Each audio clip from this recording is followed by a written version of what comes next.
আজকে শনিবার, এখন বাজে সকাল 6টা, আর আমি চলে এসেছি শ্রীরামপুর মাহেশে। 7ই জুলাই রবিবার রথযাত্রা, আর ঠিক তার 15 দিন আগে হয় স্নান যাত্রা। হুগলি শ্রীরামপুরের মাহেশে 628 বছর ধরে পালিত হচ্ছে এই স্নান যাত্রার উৎসব। আমি এত কাছে থেকেও কোনোদিনও আসার সুযোগ হয়ে ওঠেনি। এই বছর প্রথম আমি স্নানযাত্রা দেখব। প্রথমেই আমি গাড়ি থেকে নেমে এত লোক দেখে টোটালি শকড হয়ে গেছি। এত ভোরবেলাতেও জগন্নাথ দেবের দর্শন করতে এসেছে সবাই।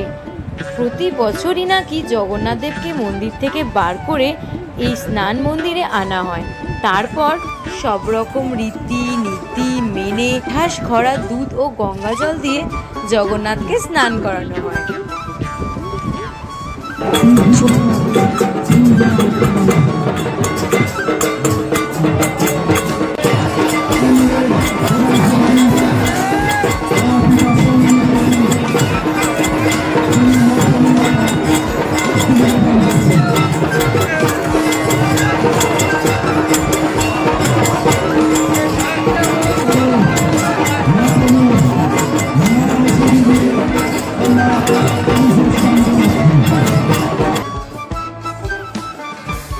ছোটবেলাতে ঠাম্মার কাছে শুনেছি জগন্নাথকে স্নান করানোর পর নাকি জগন্নাথ দেবের খুব জোর জ্বর আসে, কম্বল চাপা দিতে হয়।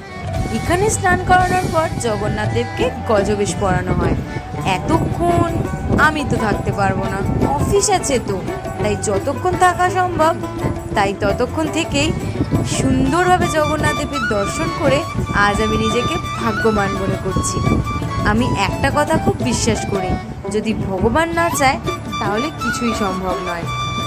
কাল রাতে ঠিক হয় আজ ভোরবেলায় এই স্নান যাত্রা দেখতে আসার কথা, আর আমি ভগবান চেয়েছে বলেই না আসতে পেরেছি।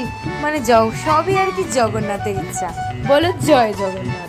তাই জগন্নাথকে সব কিছুর জন্য থ্যাংক ইউ বলে আমি বাড়ির দিকে রওনা দিলাম। মনটা ঠিক আজকে এতটা ভালো হয়ে গেল যে সেটা ভাষায় প্রকাশ করা যাবে না। তাই ফেরার পথে দিনের শুরুতে 1 কাপ চা খেয়ে আমি বাড়ি ফিরে এলাম।